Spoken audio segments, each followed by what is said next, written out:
Hello. I'm joined here with Phil, and we're going to have a chat with Phil as part of our Black History Month celebrations. Hi, Phil. Can you introduce yourself, please? Hi, Amy. Hi. I'm Philip Olagunju. I am a corporate finance partner here at PEM. I'm also a trustee at Jubilee Church. I am a governor at Broxbourne Primary School. And I'm a husband to Sharon, and I am a daddy to my two children, Zachariah and Asha. Awesome, thank you. So you were appointed PM's first ever partner of colour in 2021. What did that feel like for you? Amazing. Clearly, it's historic, given that PM's nearly been around for 150 years.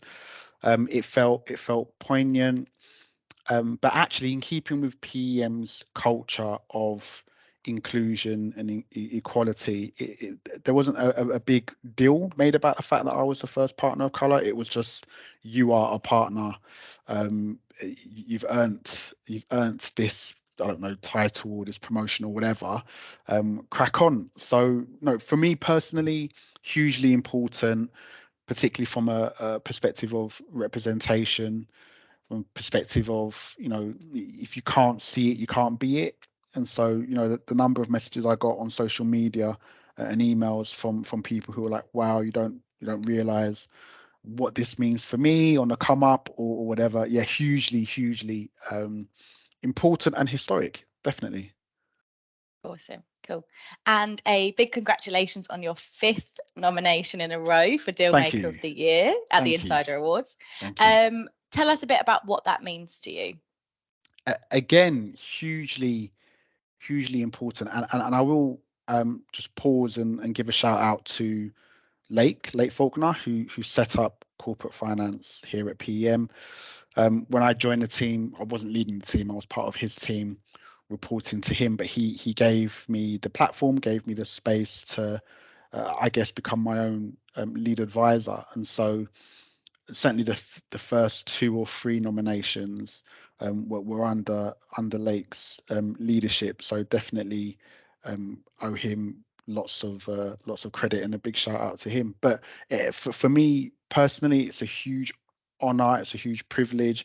I mentioned before, you can't see it if you can't be it, or you can't be it if you can't see it, rather. And so the fact that I've been nominated it sends a really clear message to other corporate finance professionals of an ethnic minority background that, if it can happen for me, it can happen for them, whereas maybe historically they may not have felt that was possible. So and look, it's not just about me. I'm part of a fantastic team here at PEM Corporate Finance, and so when it comes to these individual accolades, it's a bit like the FIFA Player of the Year.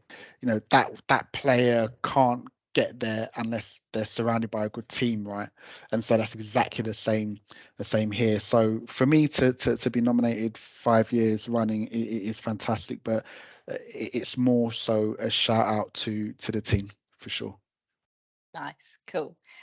So October is Black History Month, which we've been celebrating at PEM. When you hear Black History Month, what comes to mind? I've been on a personal journey with Black History Month. I can't lie, because at first I was a bit like, oh, this is almost positive discrimination. Why do we need a space within the year to celebrate Black History Month? Shouldn't Black history be history across the 12-month period? And when I had these thoughts, sort of 10, 15, 20 years ago, but as I've kind of grown up, as it were, and as I've developed my own view on life, it's incredibly important. And Linda Bellos, who was the politician who set up the Black History Month program in the UK 30 years ago, her remit, her ethos was for the Black contribution within British society to be recognised, both at a community level but also at a high profile level. And I've suffered racial discrimination in my life. I've suffered kind of bigotry and prejudice, and so increasingly I understand that it's really important not only to educate people, but it's also important to highlight the contributions that Black people make, so as to remove that discriminatory, prejudiced approach to interaction and to life in general. So all of that to say, I think it's incredibly important. It's critical, and I'm here for it.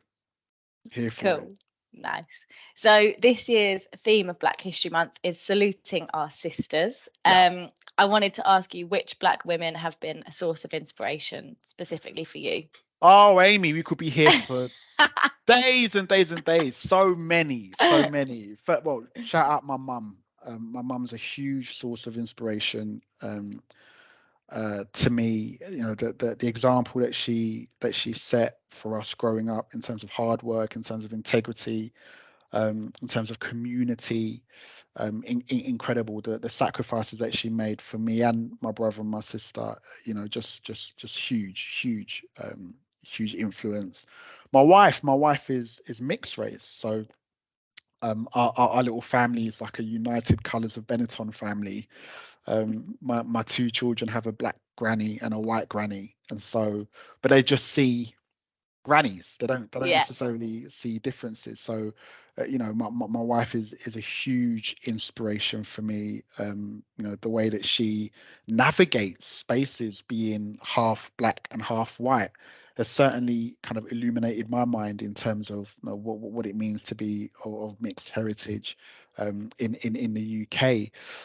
Thinking about kind of high profile people, Diane Abbott, first Black female kind of government minister. I think 1987. I think she was appointed. Huge.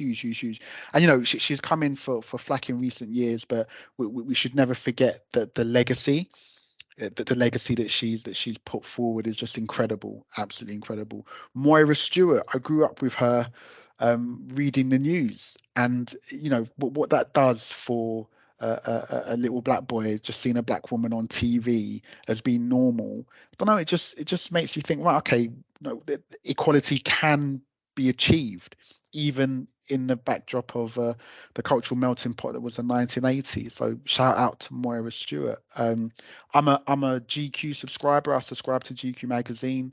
Vanessa Kingori was appointed the first Black female editor of British Vogue in its entirety, in its history. So you know, and as she's risen up through Condé Nast, which are the umbrella company that GQ sits under. So big shout out to Vanessa. Honestly, I could go on for ages. Now, through Akia, who's the chief financial officer of the Bank of England, you know, hugely inspirational. I added her on LinkedIn and she accepted it. Amazing. So well done.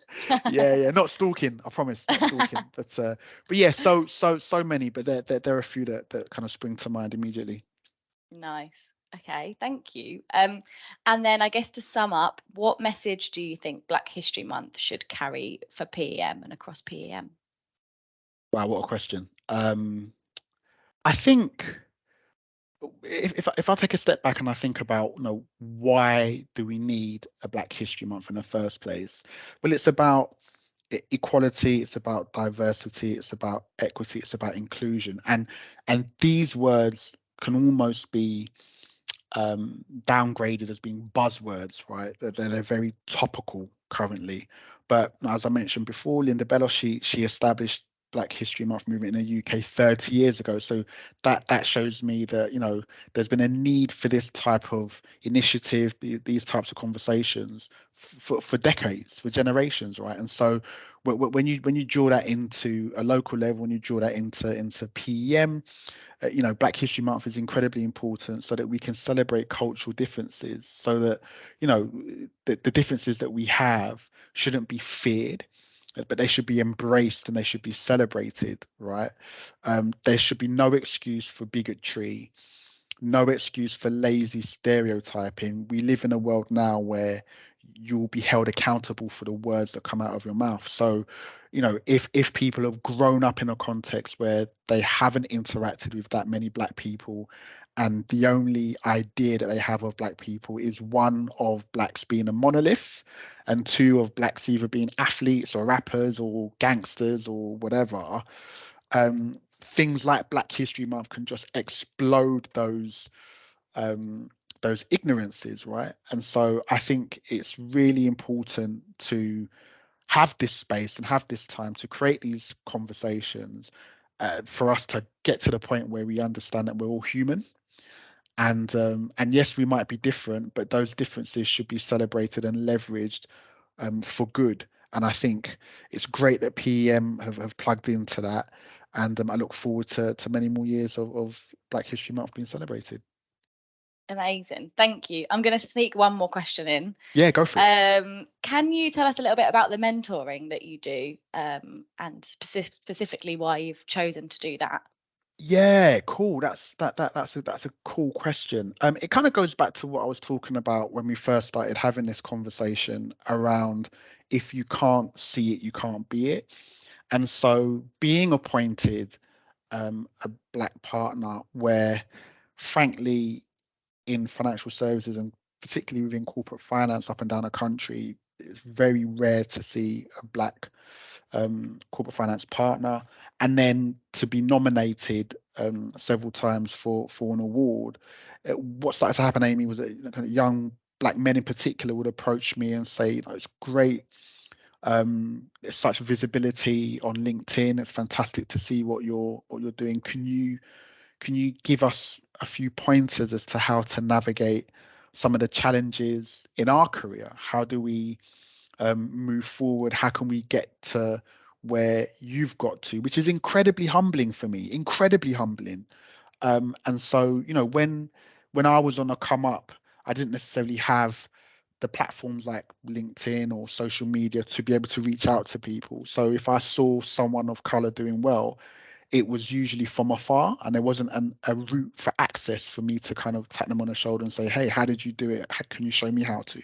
So number one, I've always had that in my mind, that we've got these fantastic technological platforms, let's utilize them for good. And so the fact that I'm able to be contacted, let me use those platforms. But also number two, I have had experiences, positive, negative, indifferent, whatever, that could be useful for other people coming through. And so I'm more than happy to share, because we're all going to go to the grave one day, and what a shame would it be if you go to the grave with all this goodness inside you. You've got to pour it out to other people. So and number three as well, I don't want people to feel like they're alone, that they're isolated, that they're having to go through the challenges themselves. We're stronger together. And so when you put all that into a melting pot, I'm really happy to mentor. I do it formally, I do it informally, and I do it as my diary provides the space to do it. But I'm more than happy to crack on, for sure. Amazing. Cool. Thank you so much for your time. No worries. Thank you for your time. It's been great to chat. Amazing. See ya. Bye bye.